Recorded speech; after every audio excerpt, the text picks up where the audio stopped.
Halo anak-anak kelas 4, bagaimana kabar kalian semua? Ya, semoga semua dalam keadaan yang sehat dan kita masih tetap dalam semangat, dengan penuh semangat ya.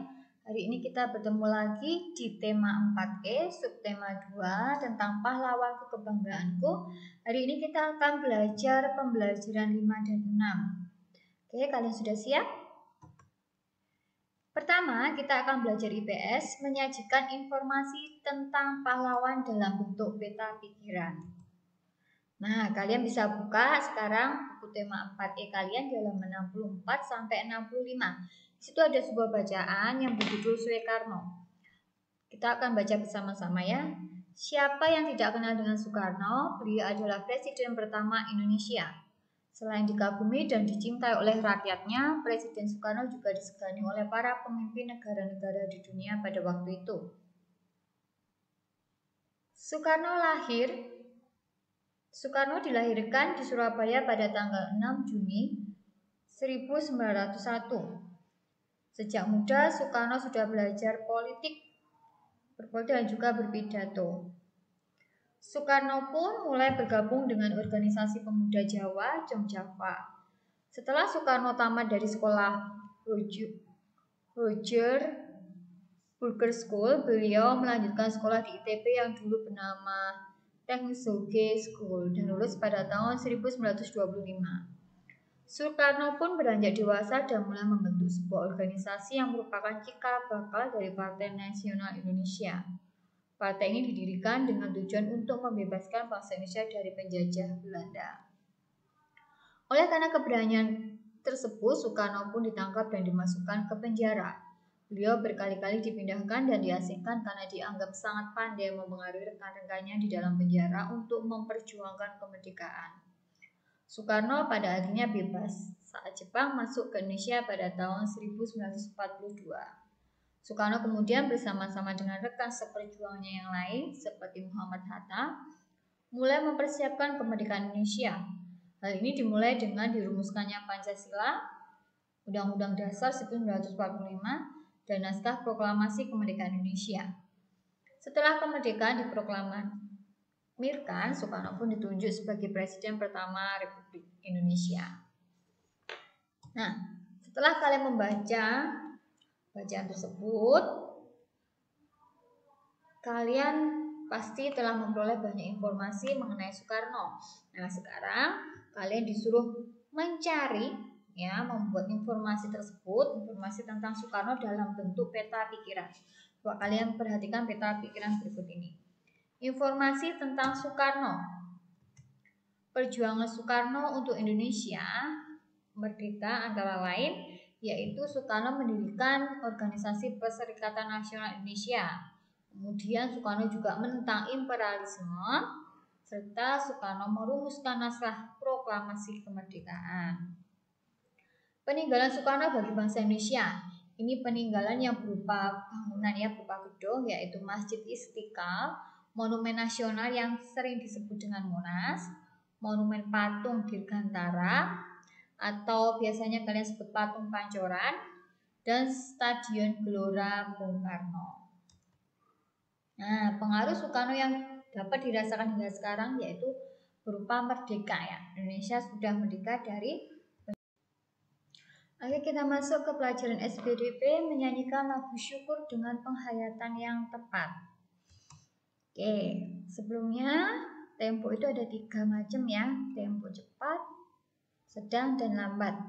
Kemarin kita sudah belajar tempo cepat, sekarang kita belajar tempo lambat.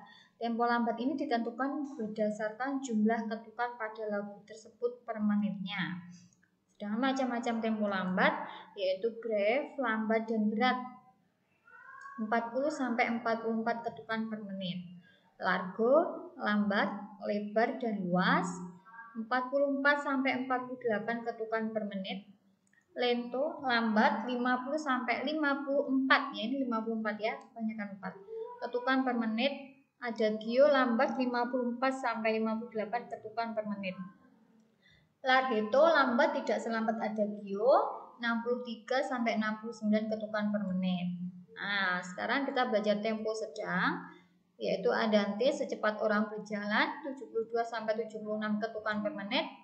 Andantino lebih cepat dari andante yaitu 80-84 ketukan per menit.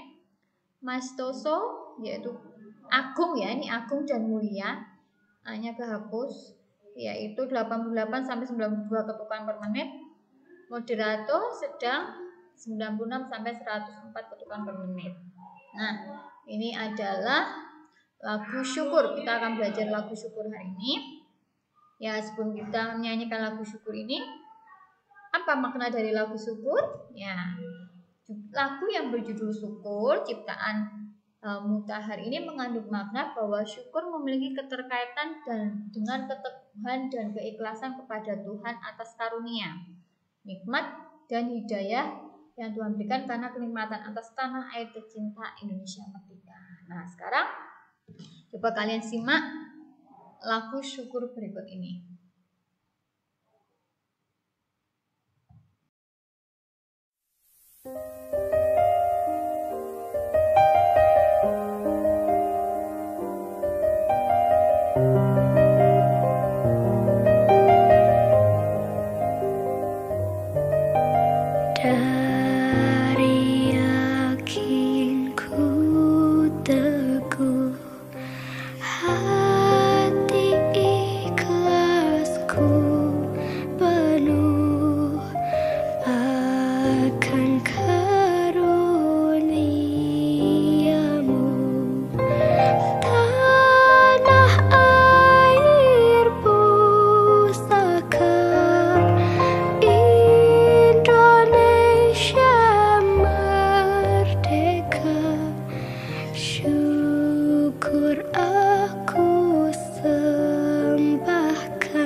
Bahasa Indonesia mempresentasikan informasi tentang pahlawan.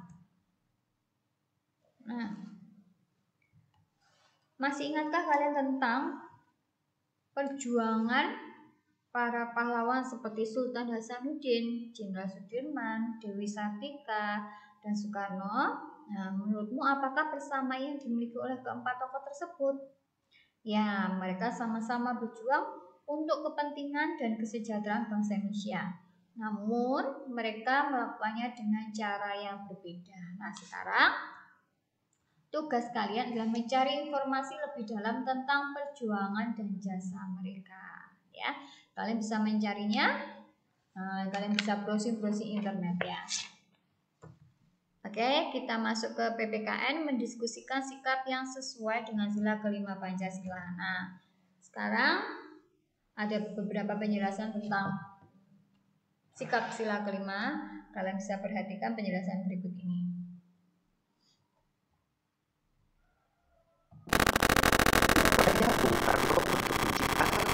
masyarakat berkeadilan dan berkemakmuran sejalan dengan sila kelima Pancasila, yaitu keadilan sosial bagi seluruh rakyat Indonesia.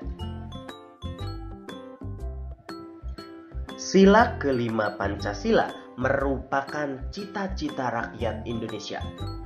Cita-cita nasional bangsa Indonesia adalah menciptakan masyarakat yang adil dan makmur. Cita-cita tersebut dilatar belakangi penderitaan rakyat Indonesia pada zaman penjajahan. Saat itu, rakyat Indonesia diwajibkan melakukan kegiatan menanam komoditas ekspor. Hasilnya diserahkan kepada pemerintah Belanda. Akibatnya, pemerintah Belanda dapat hidup sejahtera di tengah penderitaan rakyat Indonesia. Penderitaan rakyat Indonesia mendorong semangat melakukan perlawanan demi kemerdekaan. Bangsa Indonesia mulai memperjuangkan keadilan sosial pada setiap lapisan masyarakat. Salah satu tokoh yang turut memperjuangkan keadilan bagi rakyat Indonesia adalah Muhammad Hatta. Muhammad Hatta membuat gerakan ekonomi kerakyatan melalui koperasi. Menurut Muhammad Hatta, tujuan negara yaitu memakmurkan rakyat dengan berlandaskan atas asas kekeluargaan. Dengan demikian, koperasi merupakan bentuk perekonomian yang paling cocok bagi Indonesia. Muhammad Hatta melalui koperasi bermaksud memajukan kesejahteraan anggota dan perekonomian nasional sehingga masyarakat menjadi adil dan makmur. Sikap kepahlawanan Muhammad Hatta ini dapat kita teladani dalam kehidupan sehari-hari. Berikut ini nilai-nilai sila kelima Pancasila yang dapat kalian terapkan dalam kehidupan sehari-hari. Yang pertama, belajar dengan tekun untuk meraih cita-cita. Kedua, bersikap adil dalam membagi tugas piket kelas. Yang ketiga, membantu sesuai kemampuan secara sukarela. Keempat, pantang menyerah ketika mengalami kegagalan. Dan yang kelima, ikut serta dalam kegiatan koperasi sekolah yang berasaskan kekeluargaan.